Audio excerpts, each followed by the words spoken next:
This is a very important part here, and it's linked to everything else. Claire Bailey brought in a climate change bill, which is really draconian. Basically, her bill there was once she wanted net zero by 2045. Her targets were so rigid that they could not be changed once they're in place by anybody. Edwin Poots put in another bill, his is less severe, but equally as bad, to be honest, or almost equally as bad. This is basically the decimation of farming.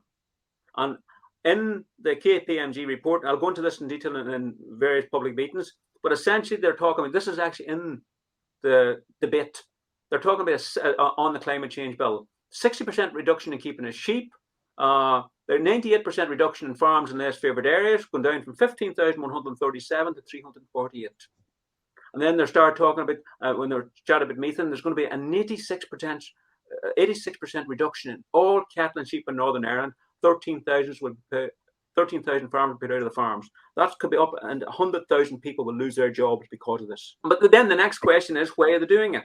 They're talking about this here. But then when you actually go to the climate change debate, and in fairness to the DUP, they put all the information within the debate trying to warn people that this is not right. Basically, what they said is the UK is already part of the Climate Change Act in 2008. We're part of that there. We're meant to be net carbon zero by 2050.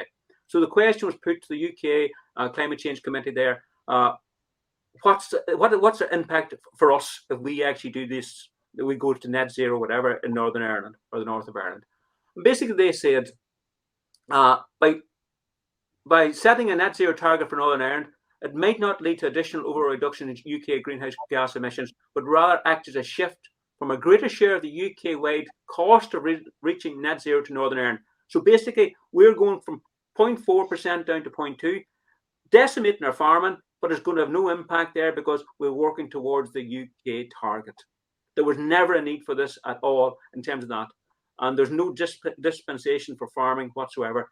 And farming there, the farmers in the north of Ireland, Northern Ireland, feed 10 million people, with the UK being our greatest market.